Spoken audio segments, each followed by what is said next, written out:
मेरी दरख्वास्त है, आज की इस कबूलियत की घड़ी में मैं 100% पुर यकीन हूं, मैं हकीकतन अर्ज कर रहा हूं, आज की कबूलियत की घड़ी एक शब जुमा है। नंबर एक, कबूलियत की घड़ी की मेरे पास दलीलें सुनते जाएं। एक शब जुमा है, शब जुमा में जो दुआ मांगी जाए कबूल होती है, शब जुमा में। दूसरा, सफेद बालों वाले मेरे सामने बूढ़े बूढ़े बैठे हुए हैं। तीसरा, जवान बैठे हैं बेताक जवानी लेकर या तौबा करने वाले। तीसरा, परदेशी मुसाफिर बैठे हैं जिनकी फर्ज आखिरी चीज है, आखिरी फर्ज, वो आखिरी फर्ज भी मेरा अल्लाह आधा कर देता है। आखिरी फर्ज कितने हो गए? 4।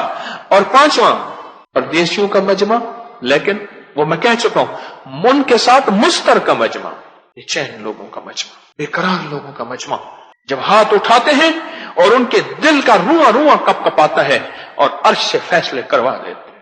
छठा, 40 से ज्यादा का मजमा है, 40 लोगों का मजमुआ जमा हो जाए, मेरा अल्लाह कहता है, मेरा अल्लाह तो यहां तक कहता है, फरिश्ते को कहते हैं, अल्लाह तेरा बंदा तेरे पास आया, मेरा अल्लाह कहता है, इस बंदे के हक में कुछ बंदों ने गवाहियां दी हैं, तो कहते हैं फरिश्ते, या अल्लाह कुछ लोग कहते थे अच्छा है, तो फरमाया, फरिश्तों कहते हैं, मेरा अल्लाह, मेरे फरिश्तों गौर से सुनना जरा, अच्छा तो नहीं था, मैं इसे जानता था, इसके दिन भी, इसकी रात भी, इसकी सुबह भी, इसकी शाम भी, पर बंदों की गवाही मैं इसके हक में कबूल करता हूं और मैंने इसके अच्छों में शामिल कर दिया और बख्शिश का सारा निजाम बना दिया। इसके हक में जो बंदों की गवाही है ना, वो मैंने कबूल कर लिया। बेचैन लोग, मुस्तर लोग, और सबसे बड़ी बात यह है, सूरत इखलास पढ़ी जाएगी और आखिरी चीज यह है कि उसकी रहमत आखिरी दर्जे की मुतवज्जे है।